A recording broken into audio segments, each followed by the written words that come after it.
O seu direito em debate, com a equipe de advogados do Gomes Torneiro Advocacia. Uma mesa redonda onde seu direito é levado a sério.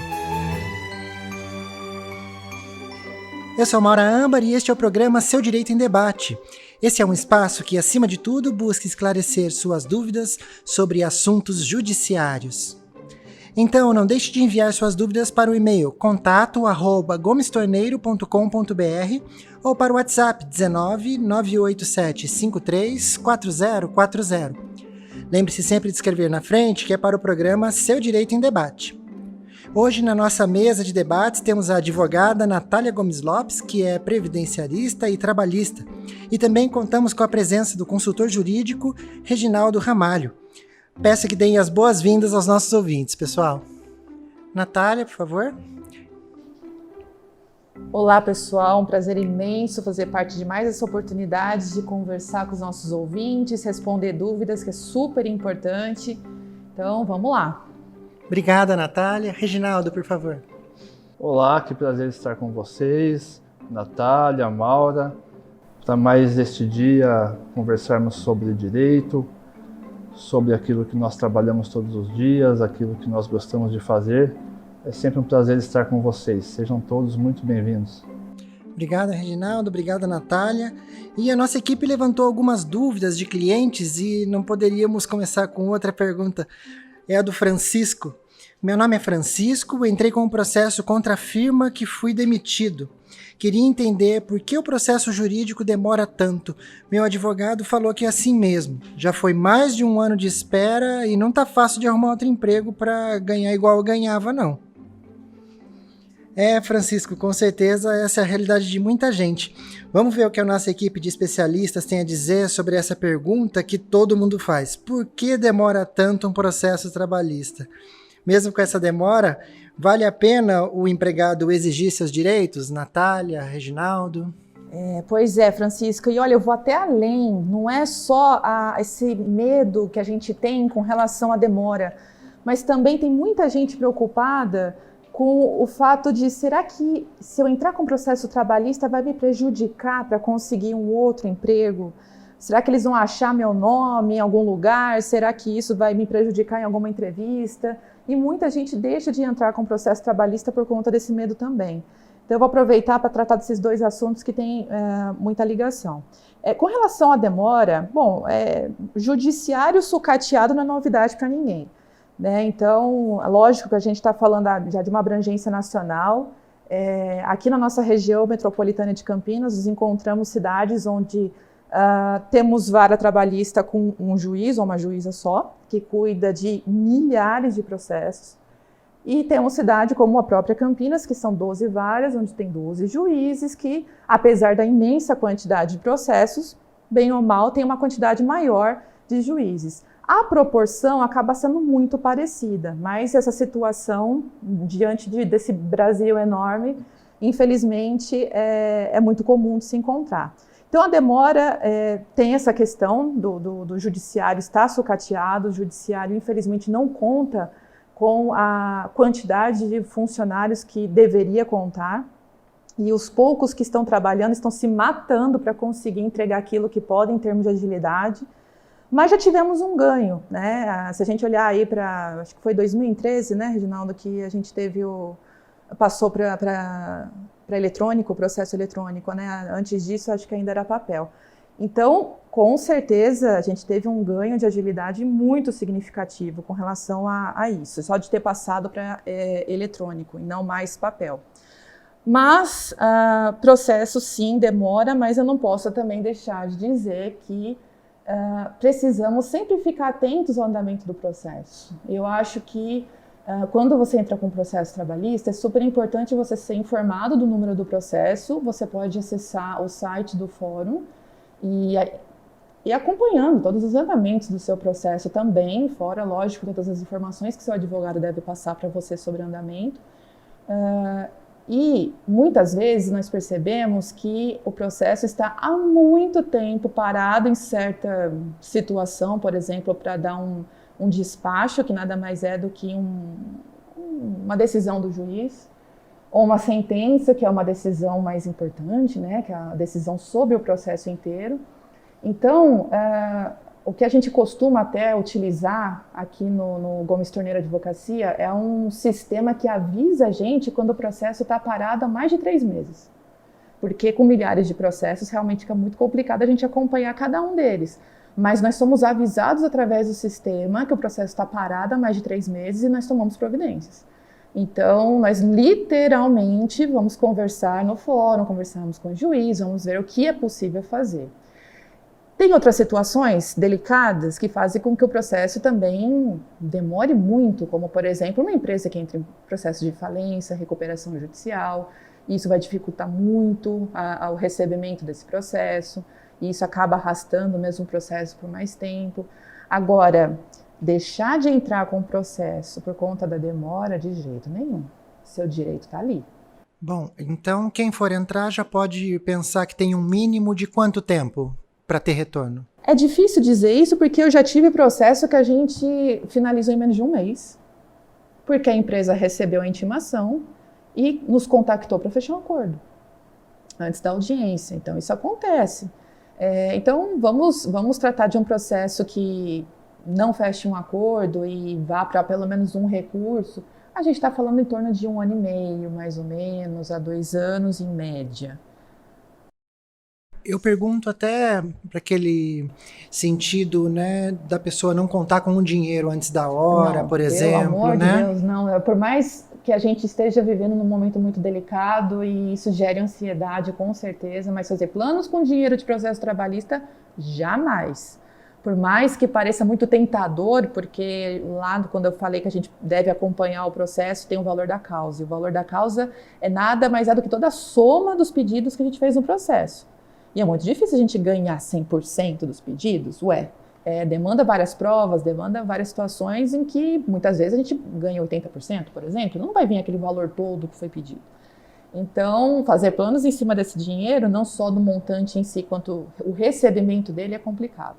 Ou seja, a gente pode falar para o Francisco, que trouxe essa pergunta para a gente, para ele seguindo a vida, procurando outro emprego, sim, enquanto com certeza. rola em paralelo o processo. Com certeza, até porque, como eu falei antes, não vai prejudicá-lo de forma alguma com relação à obtenção de novos empregos, a não ser que a empresa que ele está passando por entrevista ligue para essa anterior em que ele está processando para pedir algum tipo de referência e essa empresa faça menção a esse processo, o que é contra a lei, gera dano moral se ele descobrir. Lógico que é complicado descobrir, mas isso não pode acontecer, tá? Isso não pode acontecer. Então não tem meios de você ficar sabendo, coisas do tipo. Então não tenha medo, procure seus direitos, é super importante.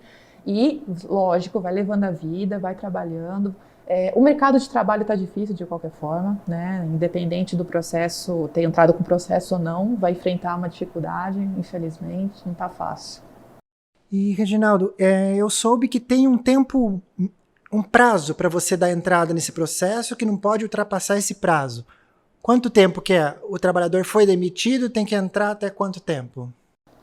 Após a demissão, o tempo de 2 anos para que ele dê entrada no processo trabalhista. 2 anos? 2 anos.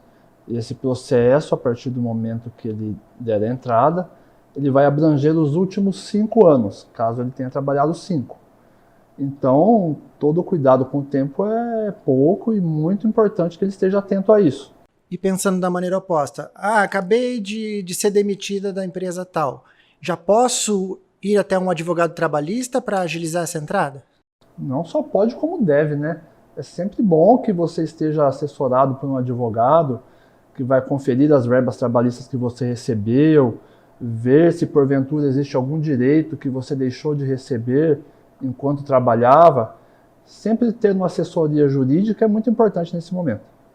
Entendi. E você falou que vai contemplar os 5 últimos anos que ele trabalhou. Ou seja, se ele estava numa função que ele exercia a função, mas na carteira de trabalho estava registrado em outra, antes desses 5 anos, aí o processo já não contempla. Não, vamos explicar melhor isso aí. Vamos imaginar que o Francisco, né, esse é o nome dele, que que o Francisco trabalhou na última empresa por 15 anos.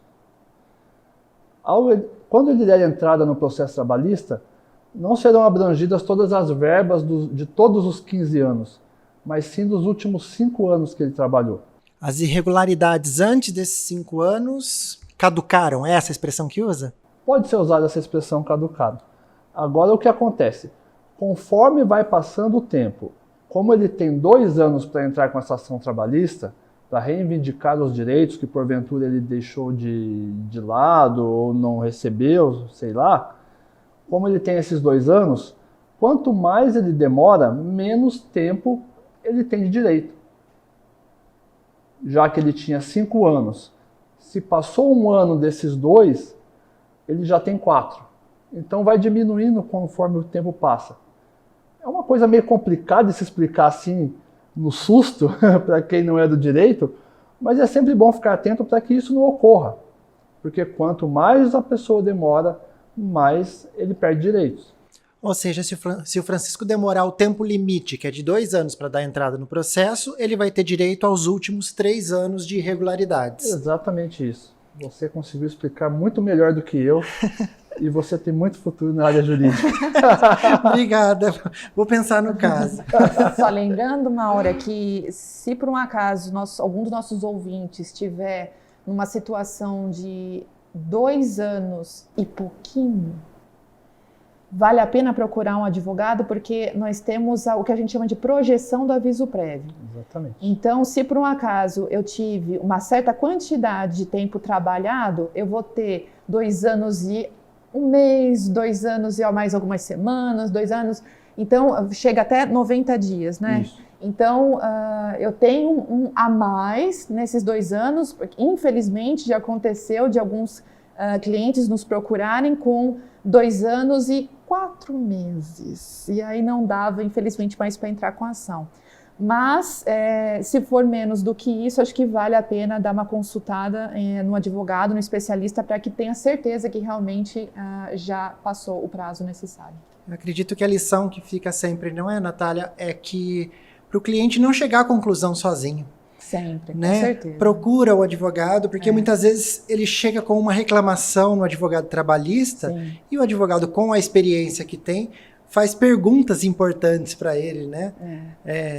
Sobre acessórios que ele tinha que usar e não era fornecido pela empresa, como era marcado o cartão de ponto, tantas questões que muitas vezes o funcionário nem se dá conta, né? Com certeza.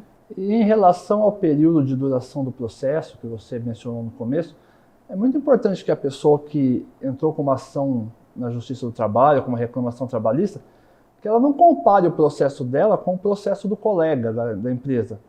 Porque existem diferenças em relação aos processos. Por exemplo, determinada pessoa está requerendo um período em que ela trabalhou de maneira insalubre. Isso requer perícia e tudo isso contribui para a demora do processo.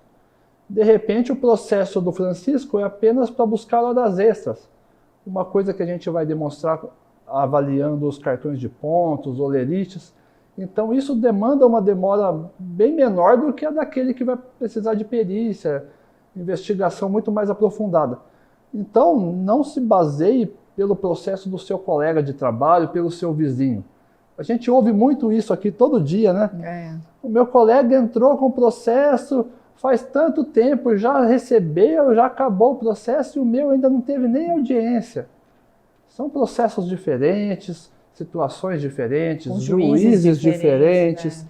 A demanda de processos de cada vara do trabalho é diferente e tudo isso é muito importante que se leve em consideração. Muito bom.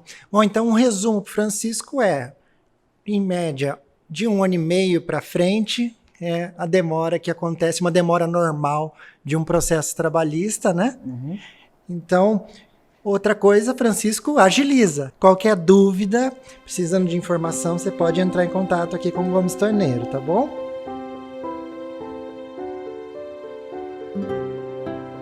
Bom, eu vou para a próxima pergunta e eu tenho uma situação que, infelizmente, é muito conhecida entre as famílias. Observem só. Eu sou a Flaviana e meu marido faleceu faz 3 meses. A gente estava junto há 3 anos, mas não era casado no papel, sabe? A gente resolveu morar junto e comprou um apartamentinho usado, mas por estar no nome dele, a irmã dele disse que vai tirar tudo de mim porque a gente não era casado de verdade. Eu estou bem preocupada porque a minha família é do norte e se eu não tiver onde morar, terei que deixar o emprego aqui em São Paulo e ir morar com a minha família lá no norte. A minha cunhada tá certa? Ela pode me tirar o apartamento que eu comprei com meu companheiro? Que situação delicada, hein, Flaviana? Pessoal, como que fica a situação dela? Existe mesmo alguma lei que possa ajudá-la nessa situação ou a cunhada tá certa e a Flaviana não tem direito ao apartamento por não ser casada no papel, como dizem? Tá, vamos lá. Bom, primeiro, Flaviana, meus pêsames, é uma situação extremamente difícil, né? É o tipo da coisa que não importa o tempo que passe, a gente sempre vai ficar com aquela dor no coração e é complicado. E nesse momento difícil você ainda tem que encarar parente dando opinião e prejudicando direito seu. É complicado mesmo, mas vamos lá. Não é assim, tá? Não se preocupa.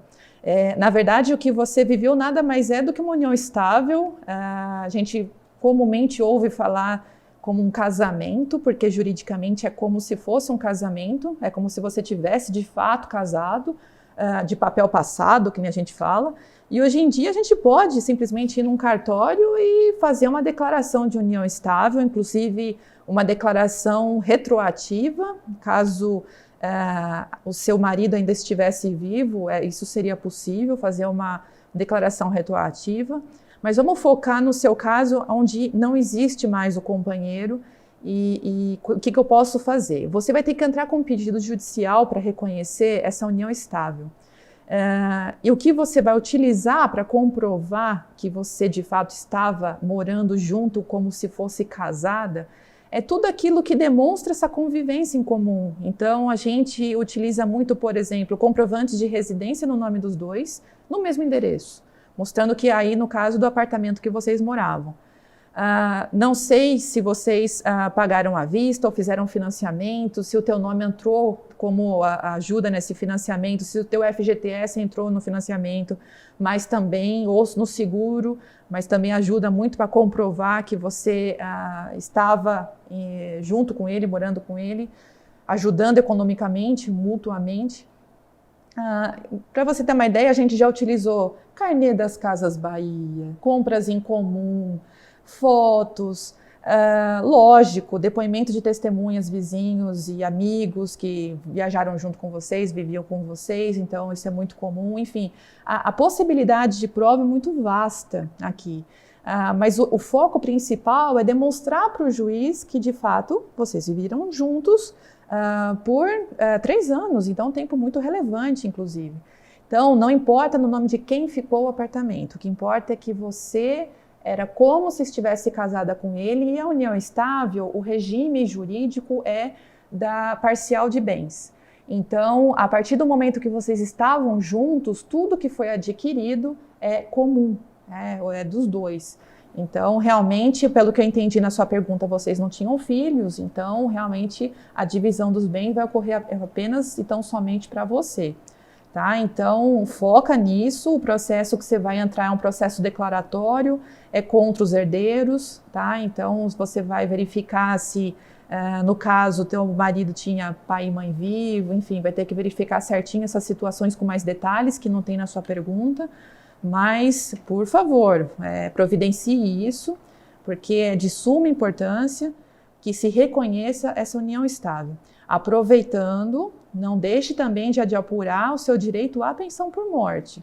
Tá? Eu sei que não abrangeu aí a sua pergunta, mas é a mesma situação. Tem muita gente que não vai atrás do seu direito à pensão por morte junto ao INSS por conta desse receio. Eu não era casada no papel, acho que eu não tenho direito.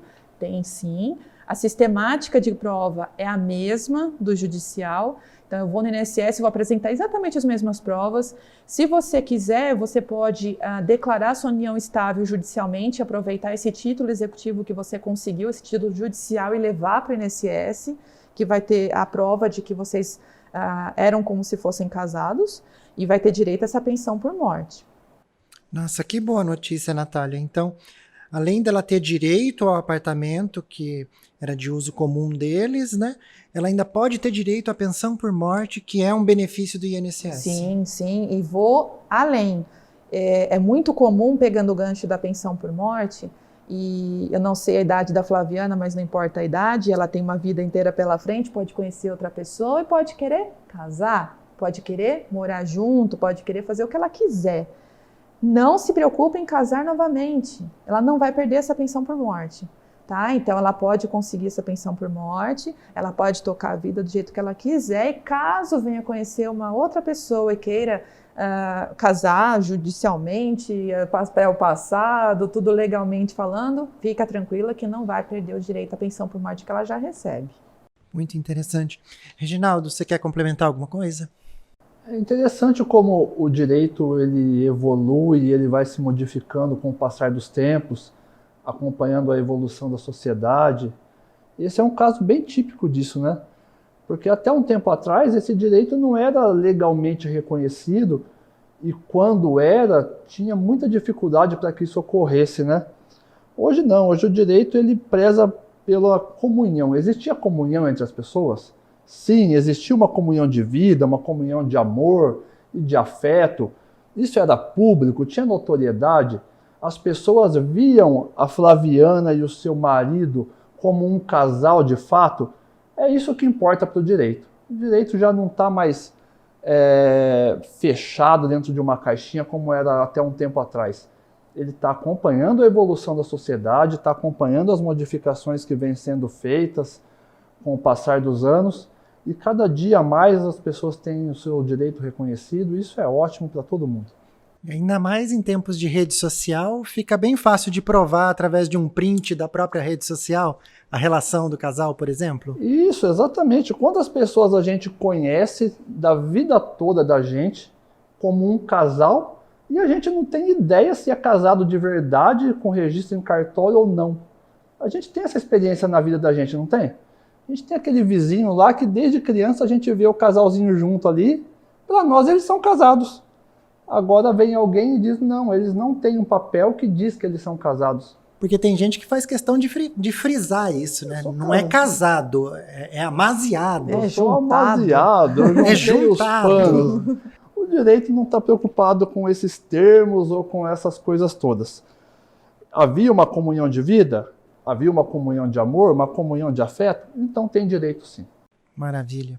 Então, Flaviana, uma boa notícia para você. Corra atrás dos seus direitos e boa sorte a partir de então.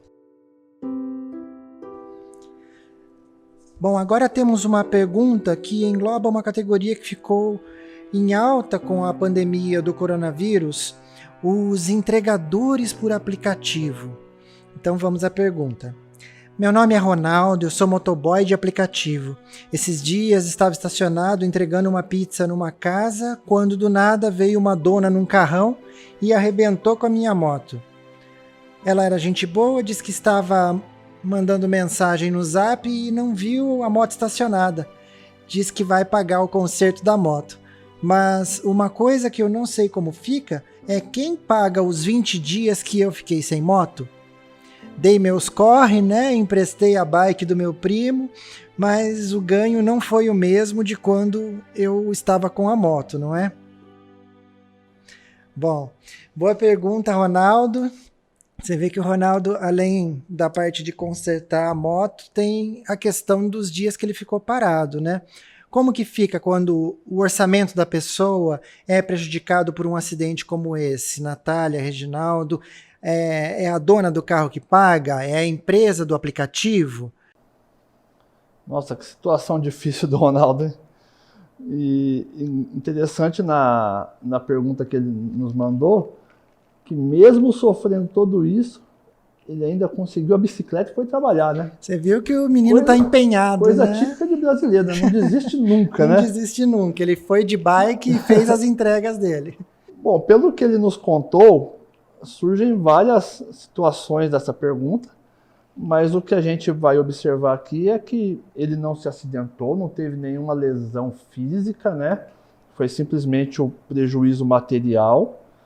E eu espero, sinceramente, que ele esteja registrado formalmente pela empresa e que o patrão arque com esse período em que ele vai ficar parado. Até porque, quando você é funcionário, todo aquele problema que acontece, como nesse caso aqui, um acidente, a responsabilidade acaba sendo objetiva do empregador. O empregador é responsável pela moto dele, pelos dias que ele ficou parado.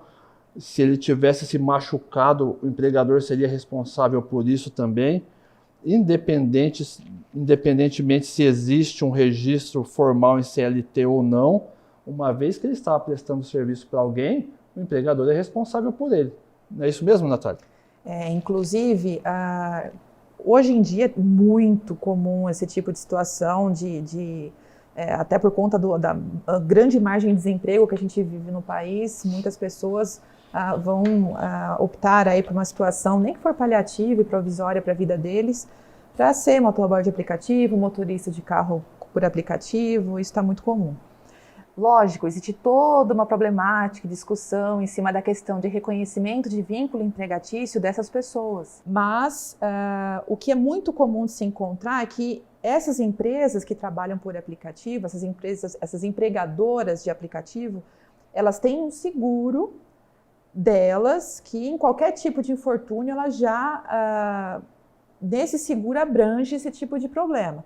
Agora, normalmente é mais o dano material, é a moto. A moto quebrou, ficou X valor e eles vão, ou se não, eles encaminham a moto para um conserto de uma mecânica conveniada. Agora, a questão e a preocupação extremamente relevante do Ronaldo é esse tempo parado, que na verdade não ficou parado, mas não foi a mesma coisa de ganho dele. E isso também deve ser coberto. Pelo seguro é mais complicado, né? Porque o seguro tem diversas situações em que se prende ao contrato que foi aplicado, mas nada impede dele fazer esse tipo de requerimento junto, seja lá qual for a empresa aí que ele prestava serviço. E se por um acaso não conseguir, por bem, vamos dizer assim, né? Vai por mal, vai judicialmente. Ou seja, se não conseguir um acordo ali entre as partes... Não tem jeito, a gente não pode abaixar a cabeça. Nesse caso, qual advogado ele procura? Trabalhista. Advogado trabalhista. Trabalhista. E aí, se tiver alguma questão de danos morais e tudo mais, aí amplia um pouco. Na verdade, tudo aconteceu por conta de uma prestação de serviço, por isso que seria o trabalhista. Então, essa prestação de serviço, tinha vínculo, não interessa. A questão aqui vai ser para um advogado trabalhista que vai avaliar até se é o caso de abranger outros direitos dele, ou se vai focar exatamente, especificamente nesses dias parados. Normalmente tem mais direitos do que esses, mas vai fazer uma avaliação. Existe a possibilidade de ser um processo civil contra uma mulher, né? Uma moça que bateu nele. Uma senhora, claro, né? Tudo isso tem que ser avaliado. Bom, aqui pelo menos ele fala que ela foi amigável com ele, mas muitas vezes tem casos que... É complicado, muitas vezes não é, ou se não é naquele momento só, amigável, né? Só naquele momento e depois não fica tão amigável assim. Complica. Então, né? Existe essa possibilidade. A gente está indo pelo empregador que tem um poder econômico maior e, teoricamente, deveria assistir pelos direitos e tomar um cuidado pela pessoa que dá lucro, né? Gera lucro para esse empregador. É o risco da atividade econômica dele. Né? Exatamente. Agora, que a moça, a senhora que bateu nele é tão responsável, com certeza. Então, é outra saída. Aqui, se for os dias que ele ficou parado, às vezes é um valor até não tão significativo a ponto de ficar batendo cabeça contra a empresa e pode ser que a senhora que bateu nele resolva o problema. Então, ele tem diversas saídas, resumindo. Tem diversas possibilidades. O que ele não pode é ficar no prejuízo. E isso ele não pode. Ele tem que procurar os direitos dele. Ele dá para ir para um caminho, dá para ir por outro caminho, mas ele tem que procurar um advogado, o trabalhista, caso ele queira, né, correr atrás aí dos direitos dele nesse âmbito, ou se, não quero mexer com isso, eu vou atrás da dona boazinha aí que bateu no meu carro, na minha moto, tudo bem, sem problema. Ele também tem esse direito, ele vai procurar um advogado da área civil e também vai atrás desse valor que ele tem direito tanto quanto. O que me fica, que eu achei muito interessante que vocês colocaram, é que mesmo ele não tendo um registro formal em carteira de trabalho, ele tem os direitos perante a empresa. Isso é muito interessante. Eu acho que nesse momento que a gente vive de tanta gente fazendo esse tipo de bico, né? Acredita logo de cara que por não ter registro em carteira também não tem direitos. Não é bem assim que a justiça vê, né? Porque o que se espera do empregador numa situação dessa, que foi um acidente provocado por um terceiro, é que a empresa dê assistência ao seu trabalhador, ao seu funcionário. Ele não ocasionou nada, e mesmo que ele tivesse ocasionado, ainda assim a empresa teria responsabilidade sobre isso. Ele não ocasionou o acidente, ele foi vítima de um acidente, então não é justo que ele fique prejudicado por isso. Ele depende daquele trabalho para o sustento da sua casa, da sua família, e essas situações vão sempre ocorrer. Então, era muito bom se fosse tudo fácil de se conciliar à primeira vista. Se no primeiro momento, assim que acontecesse, as partes já se compusessem, né, Natália? Conversassem, já combinassem ali o que tinha que ser feito, para não procurar o judiciário. Mas, não havendo essa conciliação, por que não? O judiciário está aí para colocar os devidos pingos nos is nessas situações, seja o judiciário trabalhista ou até mesmo o judiciário civil, caso o funcionário demande direto contra a mulher que bateu na moto dele, né? E eu acrescento também, como o Reginaldo falou agora há pouco, com relação à evolução que a gente tem no direito com o passar do tempo. É importante frisar que esses aplicativos, todo esse tipo de trabalho é um trabalho muito recente, muito novo. Inclusive a pandemia inchou demais, aumentou de forma significativa o número de pessoas que estão trabalhando dessa forma. E em paralelo com esse aumento substancial, a gente encontrou um fórum fechado, a impossibilidade da gente encontrar o advogado pessoalmente, muito advogado inclusive nem estava trabalhando nesse período. Então foi um aumento significativo de demanda de trabalhadores nessa área, em contrapartida um desamparo por conta de toda a situação.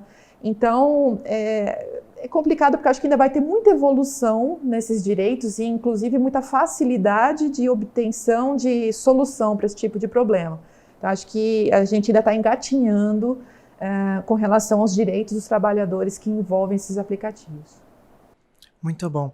Bom, Ronaldo, ficou aí bastante informação para você e o mais importante é que você pode procurar seus direitos com tranquilidade e exigir esse amparo da empresa sobre a situação aí de ter feito diferença no seu orçamento, sobre o conserto da moto. Então, eu quero muito agradecer as participações de hoje, agradecer ao Francisco, à Flaviana e ao Ronaldo, que nos enviaram suas dúvidas, e também a nossa equipe de especialistas que estiveram conosco hoje, e peço as considerações finais. Natália, por favor.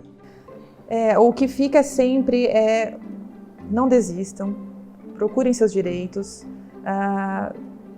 eu acho que todo tipo de informação que a gente possa obter via internet é válida, mas nada substitui uma consulta com um especialista para tirar nossas dúvidas, sempre é muito válido. Então procure sim os seus direitos, não baixe a cabeça para um empregador, não baixe a cabeça para a dona boazinha que bateu seu carro, não se intimide pelo tempo que demora um processo, é o direito seu. Então, vai atrás que, com certeza, vale a pena. Muito bom. Reginaldo, suas considerações finais, por favor. Eu quero agradecer por essa participação, por esse momento em que nós estamos aqui. Foi pouco tempo, né? A gente gostaria de conversar bem mais, mas por hoje acho que foi o suficiente. A gente conversou um pouquinho sobre 3 casos que chegaram para nós aqui. E a minha expectativa e a minha esperança é que as pessoas, como a Natália disse, busquem o conhecimento, busquem saber dos seus direitos e tenham certeza de que vocês não estão desamparadas. O judiciário brasileiro, embora muitos digam que não, com toda a demanda que sempre chega para ele tem tentado de uma forma ou de outra encontrar o melhor caminho para amparar todos aqueles que batem as suas portas. Então, não desista, confie, que tem solução para você sim. Muito bom. E fazendo um gancho aí pro apelo que o Reginaldo trouxe de querer responder mais perguntas, você que tem dúvidas, envie para o e-mail contato@gomestorneiro.com.br ou para o WhatsApp 19 987 53 4040. Este foi o programa Seu Direito em Debate, com a equipe de advogados do Gomes Torneiro Advocacia. Se você tiver dúvidas sobre a área jurídica, manda pra gente que a nossa equipe de especialistas vai te orientar da melhor maneira possível. Lembre-se sempre de escrever na frente da sua dúvida, que é para o programa O Seu Direito em Debate. Eu sou Maura Ambar, um grande abraço e até a próxima.